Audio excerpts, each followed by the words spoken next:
I want to know how to be stable on devotional sorrows. Nishta.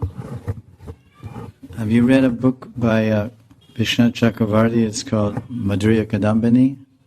Are you familiar with that book, Madhurya Kadambini? I heard about it, but I didn't read.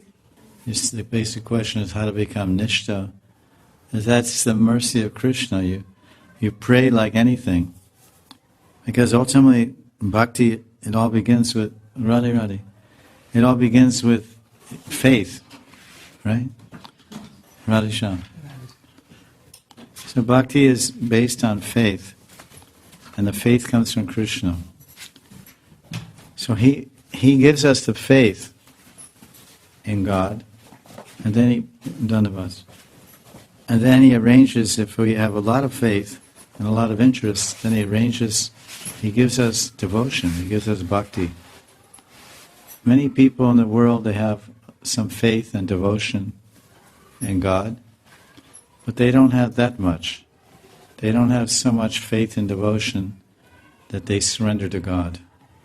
You surrender to God because you have faith and devotion.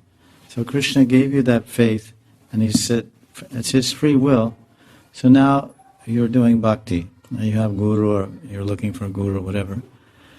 So now how to progress from anartha nivritti to nishta bhava prema. So basically do your sadhana and pray. So Krishna, you helped me so much so far. Because wherever we are, we didn't make it. We didn't make ourselves like this. Because we are conditioned souls. We don't have any interest in God. Interest in God, attraction to God, faith in God, devotion to God, it's a gift. It's like some people may come, they want to be your friend. But and they say, I want to be your friend, or whatever, boyfriend, girlfriend, whatever. But they may say, I want, but unless you give your friendship to them, they don't become your friend. So many people are saying God, God, God, but God doesn't, or Bhagavan, whomever, he doesn't give himself to everyone. He sees. He's selective. Do you have devotion?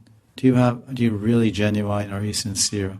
You see in the entire world there's 5-6 billion people.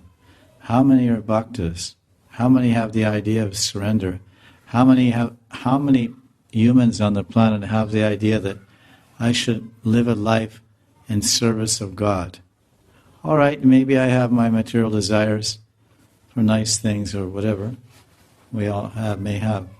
But that's part of me. But if I do percentage-wise, the biggest part of me is I want to serve God selflessly. Okay, we're selfish. We want to eat nice food, and we want nice clothes, and we want so many things. But most people don't have even that. They don't have any idea that I want to serve God. Serve God? So you're already with Krishna. Krishna's with you. He's in your heart. So you just continue.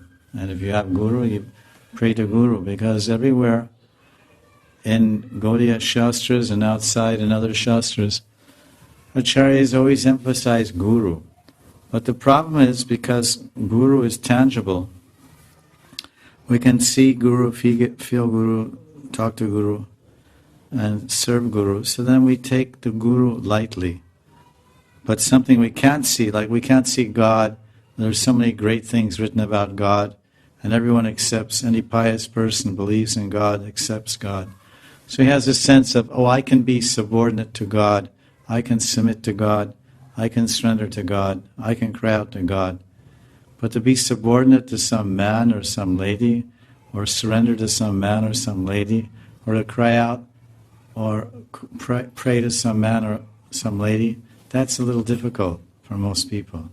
Because then they start measuring, because no one can measure God, because they can't see Him.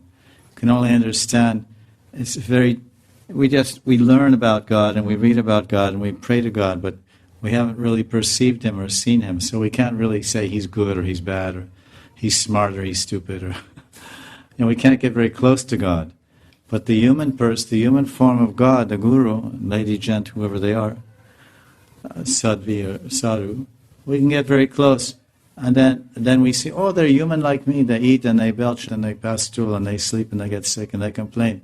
And I get angry. I say, oh, he's angry. Why is Guru angry? Prabhupada was in a Pandal program, and in Hyderabad or somewhere, I don't know, some bad place, some other bad place, many bad places, whatever, Baghdad or whatever, somewhere. And then people were yelling things at the ladies, because there were many Western people, disciples with him, on a Pandal program. So Prabhupada got very angry. He said, hey, stop this, And he got angry, and seemed to be angry. So then somebody raised their hand during questions. Swamiji, you are a Jagat Guru, you're a big famous guru, but how you became angry? How is he became angry? And then Prabhupada became more angry. Prabhupada became more angry with the question, actually. He said, listen, sit down. He said, you ever heard of Ramchandra? And everybody said, Jai Shri Ram. You know Hanuman? Yeah. Hanuman is a great devotee, Dasyarati Hanuman. He became so angry, he practically burned down the universe when Ram told him that his wife was kidnapped by Ravana, the Rakshas. So then he used that anger, he became so angry against the non-devotional element, Hanuman. He's glorified and honored everywhere. So he said, he's a devotee of Ram and I am a devotee of Krishna. So I also become angry if someone insults the devotees or insults the Lord. So this is transcendental anger. It's for the Lord's service.